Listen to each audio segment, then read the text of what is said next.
Welcome to the one-on-one interview show from AutoHubShow Media, and let's get started. Hello there, this is Ian Nethercott with the AutoHubShow, and unlike our normal live episodes, this is a recorded episode. And I have the man, the myth, the legend here, Jeffrey JB Burnett, and we're going to talk a little bit about the car business, shockingly, on the AutoHubShow. Maybe you could tell us a little bit more, JB, about why automotive? Why did you get into it? So it was actually completely by accident. I was serving tables in Annapolis, Maryland, at a TGI Fridays, Wow. and living my best life. Thought I was really doing something. I was 20 years old, and I waited on this table that had these four gentlemen at it, and I was just shooting the crap with them and going back and forth and having a good old time. And they said, "You ever thought about selling cars?" And I was like, "No, that's commission, bro. I'm not going to work on commission." And they looked at me dead in my eye and they said, "Aren't you on commission now?" And 2 weeks later, I was in there for an interview. Wow. And so I interviewed, got hired on the spot, and started in automotive at 20. And then it was only about 6 months of selling cars, and my finance manager ended up coming to me and said, "Hey, I'm going to open my own dealership. Nobody here knows what they're doing other than you because you've been hanging out with me. So do you want to be the new finance manager?" And I was like, "Sure." So I got into finance just before my 21st birthday, and then a few years later, I had an opportunity to take over my first store when I was 23 as a general manager for a Hyundai location. Fantastic. Well, I have a little bit of a different story, probably because I have a family history in the business. But my grandfather started in gas stations and car dealerships. My dad, my uncle, and my cousin worked in the business. I didn't actually get in the business myself until many years later. I've been in the business for 26 years. But, how I got into it was I happened to be a fan of cars, and I had worked in sales in different industries. And I thought, oh, okay, let's go ask how I would do that. And I remember going to a Honda store because I happened to drive Hondas at the time. And I went there. He's like, "Oh, no, you don't want to work in the car business. So why don't you do this? Think about it. Come back and see me in a week if you're still interested." And I was like, "What?" He's like, "Well, yeah, like I don't think it's for you, and this, that, and a bag of chips." And so then I went back in a week. He's like, "Oh, you're back again. Okay, now what you need to do is you got to learn all the cars that you're going to be selling." And I was like, "Well, I learned to drive on a Honda." He's like, "Yeah, I don't care. Go do that." So he'd like have me drive the car, and then he'd bring me back and ask me questions and that kind of stuff. But like everyone else in the car business, the deal I always remember is the first deal I did. I remember we were working with this customer on, shockingly, a Honda Civic at a Honda store. Who knew? And he's like, "Oh, I'm loyal to another dealer." He goes, "Well, how much is the loyalty worth? Is it worth $100? Is it worth $50?" And it was really kind of funny because it was like, really, it came down to a few dollars backwards and forwards. But 26 years later, I've been in the business a while. But I guess the thing that got me really interested in the car business initially, even though it was challenging, was the fact that it was different. And I think a lot of people are intimidated by that because they have this perception of people in the car business. And I think that perception is not really reality. At the end of the day, really, most people in the car business just want to help people. That's basically why they do it. And arguably, it made my dad a better medical doctor because he got really good at working with people. So I guess fast forward, you went from TGI Fridays with all the, the buttons or whatever they used to have back in the day? Yeah, all the pins and stuff. Yeah, like there was some movie, where they made fun of that with the flare, yeah. I think they called it. And I actually lived in Baltimore, Maryland many years ago for about 5 years, so I'm pretty familiar with that area. So I guess fast forward, you got into the finance office from selling cars, I guess. So what was your opinion of finance versus car sales? What did you think there? So I was very young. I was very fresh in it, and truth be told, I was taught the car industry by some old school car guys, and I learned probably all the things you're not supposed to do in the automotive industry, and all the ways to do it the wrong way. And being young and naive and not necessarily having a full understanding of the industry, I was just taught that this is how we do things. And so my experience in finance, I mean, albeit relatively brief, just a few years, I'll be honest with you, finance wasn't for me. I was more of a big picture kind of person. I wasn't really I wasn't really good at the attention to detail side as much. So like, the funding and the I's and the T's and the dots, and Yeah. it just wasn't for me. And so I did it. I was good at selling. I was just terrible at getting everything finalized and getting it done in a timely fashion. So it sort of taught me what I knew, what I was going to be good at versus what I wasn't, and allowed me to sort of direct my strengths in the right way. Yeah. Because that everyday attention to detail, filling out paperwork, that's just not me. I went to school at George Mason University for Yeah. computer and electrical engineering, and when I was in there, I dropped out my second semester because I looked around the room one day and I was like, this just isn't my people. Nothing wrong with those people, very smart, very bright people. Yeah. But I'm much more of an extrovert, much more of I want to get out there and I want to help lead people and grow people and teach people and those things. And I guess at the time I didn't realize it, but the finance office just wasn't a good fit for me. Well, it's funny. I had an opportunity to work with Nissan Infiniti, and I managed a whole territory. So I worked with 68 stores. And one of the markets I worked in had a very dominant player in terms of dealerships. And they had competitors who were from other dealer groups who competed with them. And they'd always complain. They'd be like, oh, how come you fund these guys versus us? I said, yeah, they just do the work. They were like, what do you mean? I'm like, I don't really care who buys the Nissan. Like, I'm the manufacturer. Yeah, I love you, man. You sell our cars. I'm happy about it. But yeah, if they outwork you and they sell a car to Jimmy when you're trying to sell a car to Jimmy and they get it funded and you don't, that's kind of on you, man. Yeah. Like I hate to tell you, but like they just outwork you. Like you just give up too easy. They're like, well, that's not realistic. And it was kind of funny because when I looked at my career selling cars and managing people selling cars, and even in the finance and service side, and I've worked in different areas, really the people that performed at a high level were the people that were very process driven, who consistently just got better over time. And I think that's the strength of that group. So fast forward, you work with Preston Automotive, correct? I do. I've been with them now for 11 years. So what do you think the secret to Preston's success is versus, the big boys in the groups or the big, behemoths in the marketplace? Like, what do you think their secret sauce is, or the secret to success is at Preston? So I think there's a couple different levels of stores, right? Yeah. So and I had this conversation with somebody else recently, but those mom and pop one top stores, Yeah. That maybe haven't gotten out of the 70s and 80s quite yet. Yeah. I don't see that there's going to be a whole heck of a lot of future for those guys. But Preston's, just under 20 stores, family owned, family operated, but built around values, real values about the community and integrity. And so like everything we do as an automotive group really sinks our teeth in a little deeper into the community and make sure that they know like, hey, we're your people here. Right. You don't need to go because we don't have, Asbury or Lithia or any of those guys in our backyard. Right. And so for us, it's really competing with other similar size groups and trying to offer that different homegrown value of the area. This is, I'm in Southern Delaware. Most of our stores are between Delaware and the Eastern Shore of Maryland. And this is a country, very tight knit community. Everybody knows sort of everybody, and really your reputation is key. And so one thing Preston has done a really good job with is preserving and protecting the reputation. So we don't always do what's cheap, but we always do what's right.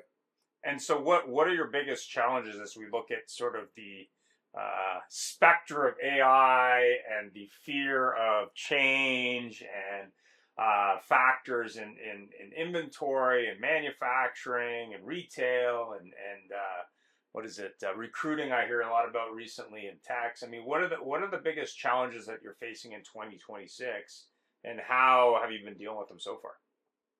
So I'm the executive general manager of 4 rooftops here. I have a Chrysler Dodge Jeep Ram store. I have a Hyundai store, I have a Ford store, and I have a Lincoln store. Okay. And they're all right here on the same campus. And so one thing, each of the manufacturers are different, right? So, CDJR has its own concerns right now with inventory and the levels of too much inventory. Right. And then you have other manufacturers like Hyundai that really can't even keep up with the demand. And so I truly see the full spectrum of the ones that we can't move units quite as fast as we want to, and now we have 140-day supply. And then I'm barely scratching the door of a 60, 70-day supply at my Hyundai store.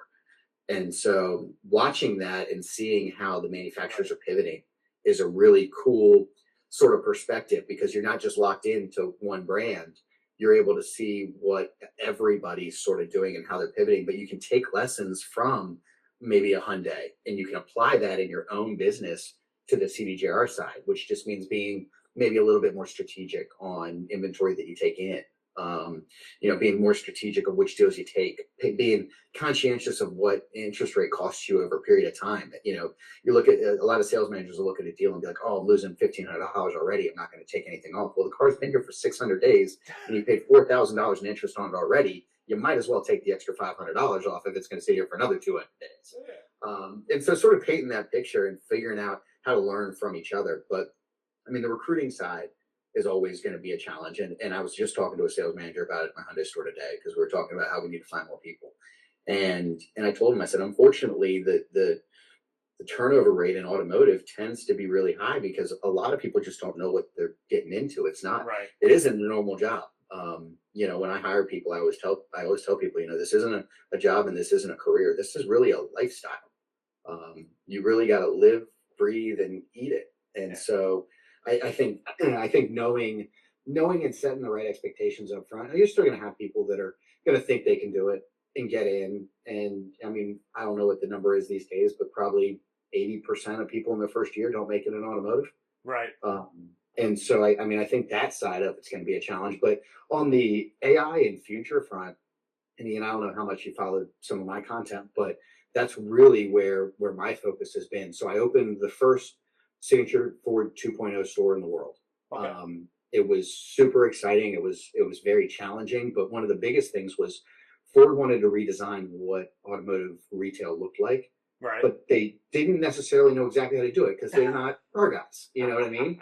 And so they enlisted me, and we worked together, me and the Ford Global team and Elena Ford, and we worked together, and we were trying to figure out, okay, so what tools do we need? What does it look like? What does the process look like? And so we ended up rewriting really what I grew up with as a traditional sales process completely from start to finish. So we have technology now. We have AutoFi in the showroom that really the guest sort of drives their own deal. Right.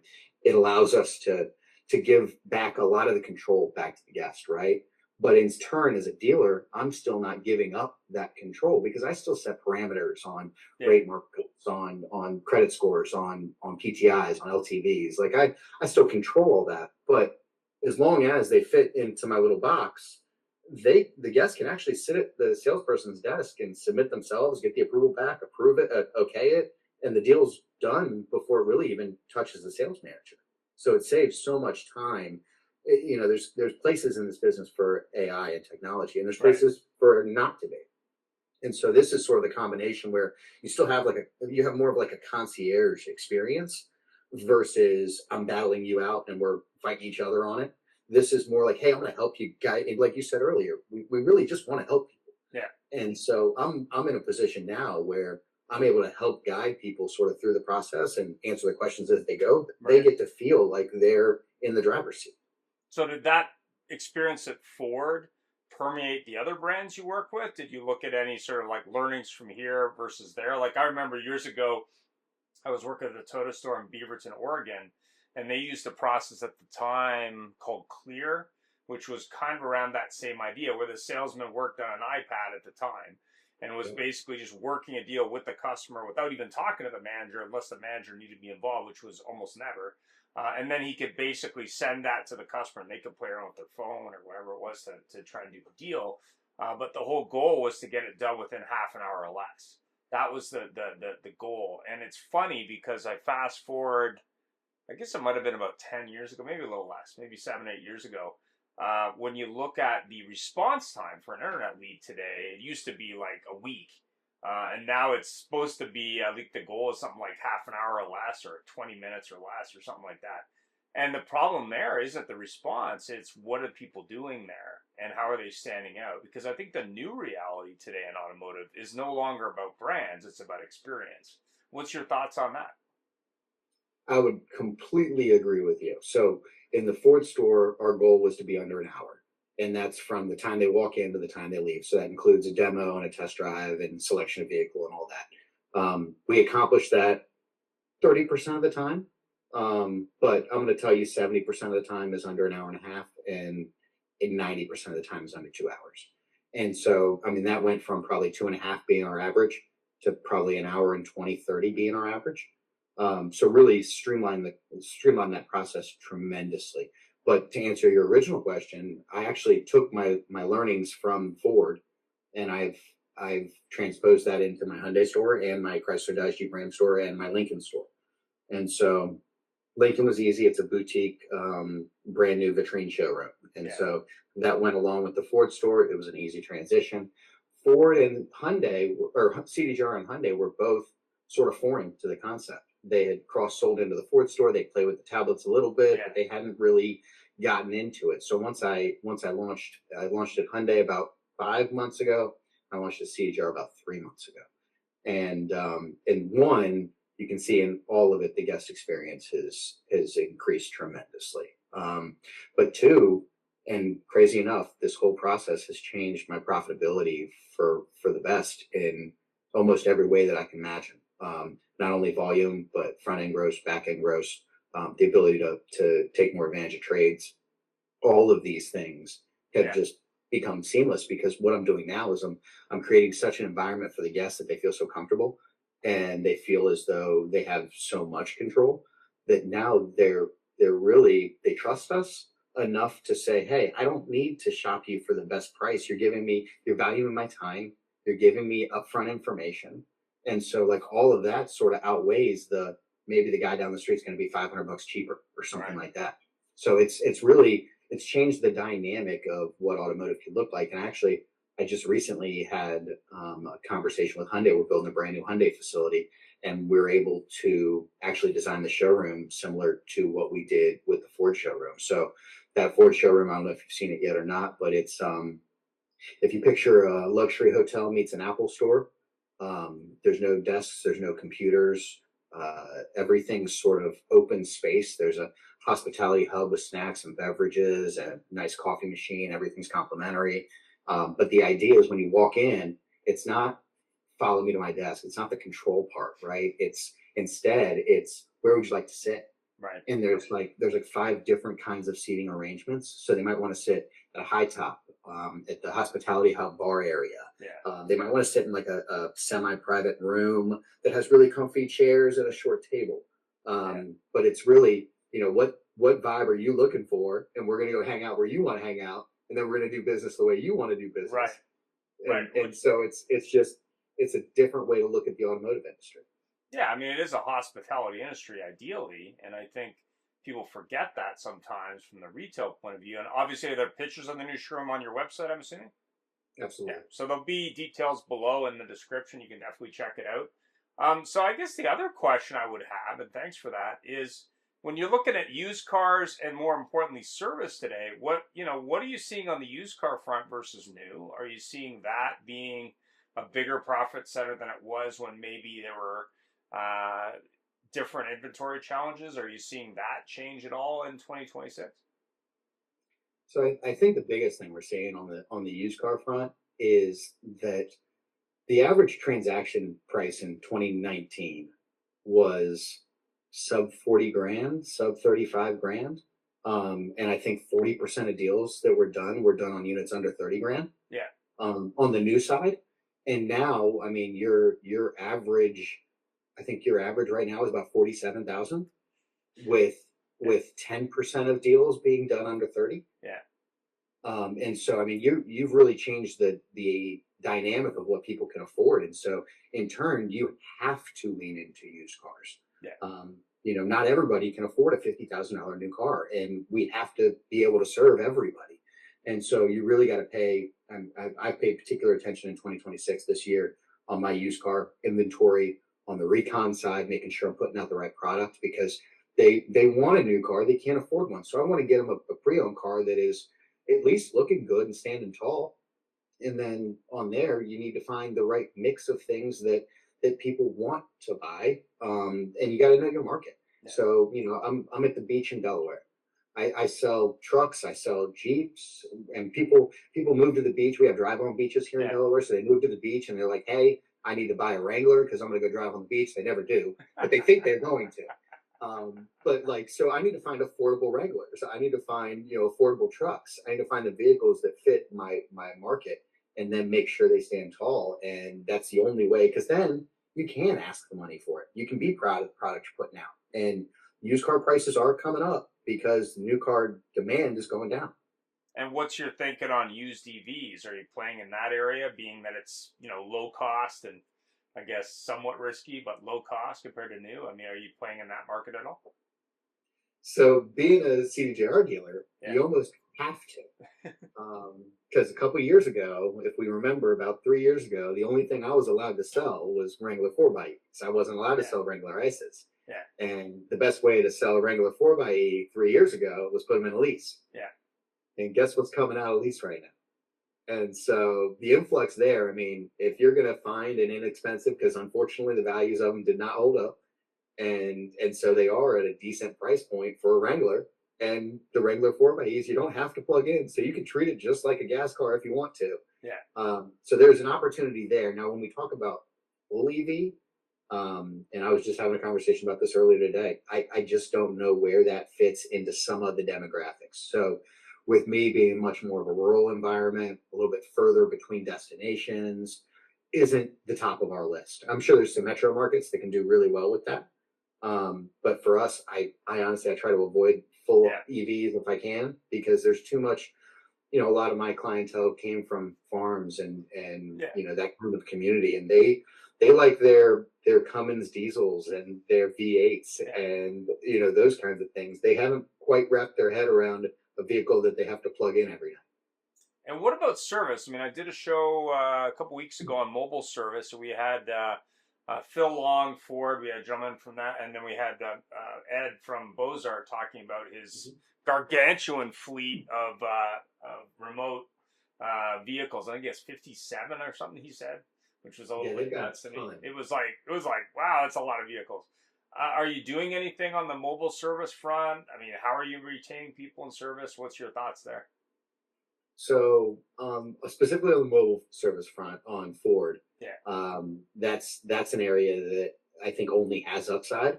I mean, really what you're doing there is really taking care of a customer, really providing a concierge guest experience, a hospitality experience, providing a service that most manufacturers aren't providing. And so I personally don't have a fleet like Bozar.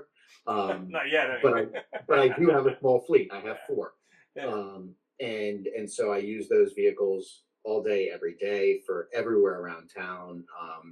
Probably no more than about 20 miles away.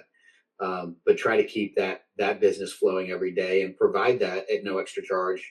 The service itself is the same price, and so a lot of people don't even know that mobile is an option. So we offer it. Actually, my BDC offers it with every appointment setting, and so we try to increase that number so that people can take advantage of that. Because still, we're getting the car in. But now I'm not worried about getting you out in an hour. I have time to really look over the car, do a proper video MPI, send you a video. Hey, these are all the things. And we also do a lot of pickup and delivery business, which is another really cool aspect, because I have a fleet of loaner cars, and my valet drivers will grab a loaner car. They'll drive to the guest house, drop the loaner car with the keys, pick up their car. Now they have wheels for the day. They're perfectly fine. And we can bring it back to the shop and again do the proper process. I mean, if you're not really thinking about service and parts right now, and I was in a meeting today, we were talking about it. I mean, 70% retention on service, 40% retention on parts, 8% retention on used, and 4% retention on new. Where are we focused? And so everybody wants to say, hey, I sell 150 cars a month. Great. What do you do in the fixed department? So my Ford store has 35 service bays. My new Hyundai store is going to have over 20. And so, I mean, I think really the future of the profitability, the strong profitability of the automotive industry is not going to rely on the backs of newer used cars. It's going to rely on the backs of the skilled technicians we have back there. Oh yeah, I mean, I think the metric, and this was kind of a scary metric to me, but it's something you can use in a service meeting or in a manager meeting. How many other options does a customer have versus going to a franchise dealer for service is as a factor? What do you want to guess? I mean, I'm going to tell you there's probably, a half a dozen others as a, what do you say? So the question you got to ask your service team, especially a BDC team or even your service manager team, is: are you 17 times better than your competition? There's roughly 17 other places in any market in North America where you can service your car outside of a franchise dealer. So the big question you got to ask is, am I that good? And if I'm not, I've got to be making it real clear that I'm different and better than those other options, and I got to make it easy. So I think that's where Ed's been very successful, as have others. But more importantly, the learning from that interview, and I've interviewed him multiple times, is offer the first service or pre-book the first service as a mobile service. Because not only do you pick up that customer, if you're smart, you can pick up people in their office or work environment or home environment, and maybe even a car in that household that isn't yours. The other metric, which really shocked me, and I think this was a Ford metric, but it could have been another manufacturer: what percentage of recalls can be done mobilely in 2026? I'd tell you 70%. You are 100% right. It was 69. So what that tells you is if you've lost a customer for a while, that gets you the ability to bring them back into the fold, but also gives you the ability to get visibility out there in a marketplace. And if you're in a smaller marketplace where people are brand loyal or maybe even dealership loyal, you have the ability to shake them free from Jiffy Lube or pick your third party. Because there's a lot of third parties. I think the metric was 220,000 independent service facilities in North America versus, I think it's 15 to 17,000 car dealers. So that gives you a metric. And I'll tell you along those same lines, like you pull into a Jiffy Lube, you don't even have to get out of your car anymore.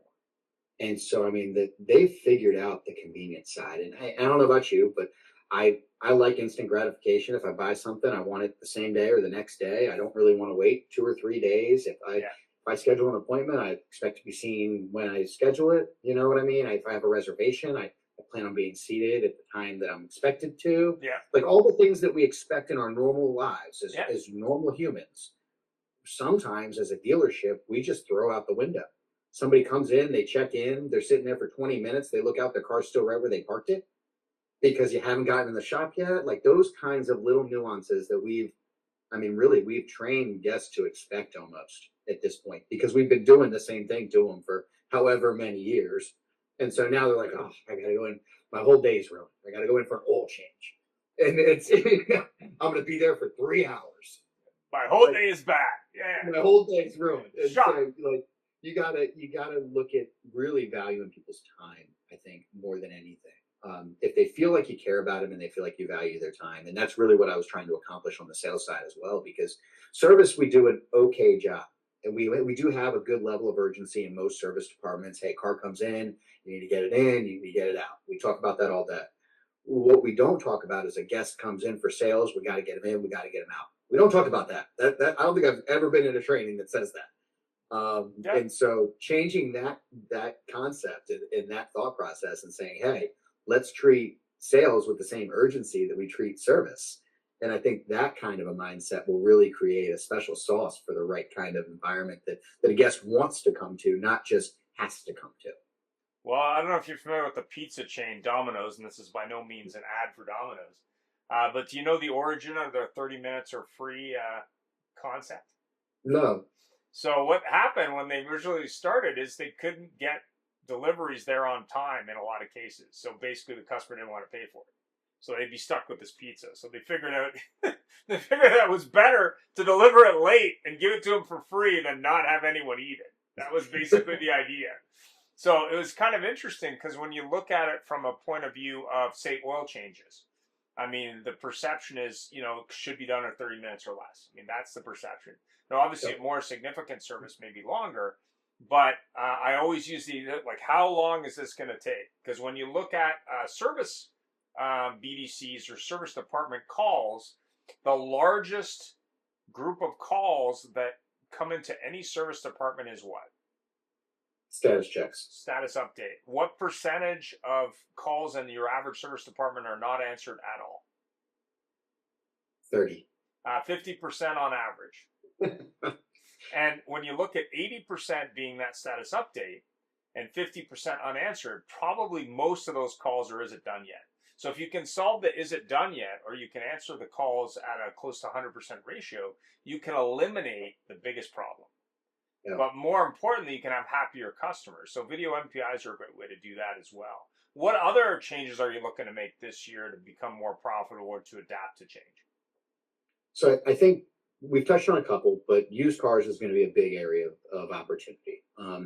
Used cars, I think, really comes down to time to line. I mean, your recon time, your time in your detail department, and time getting it merchandised, pictured, and frontline ready.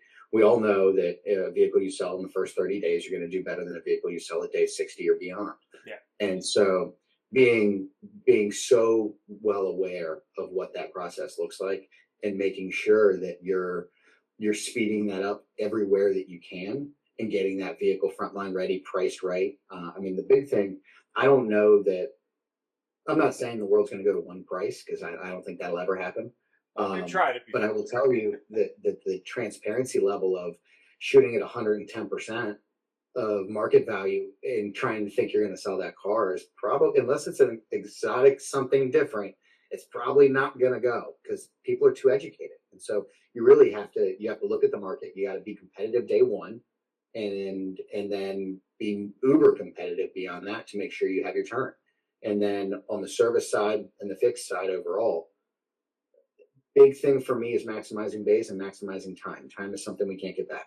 Right. And so, we sell time all day in service. And so a big change that I just recently made is now I'm doing my recon department. It's not quite 24 hours. I guess it's 20 hours a day. So I go till 2:00 in the morning. And so I have a second shift that comes in at 5 in the afternoon and they work till 2. And then I have a shift that works from 6:30 to 5. And so, maximizing the time that we have, and with recon, you don't have a customer on the other side of that. Yeah. And so you really have the freedom to be able to say, hey, I need these 5 cars detailed tonight. And they have zero inhibition to get it done. I've also done the same on the technician side and run overnight shifts for recon for service. Yeah.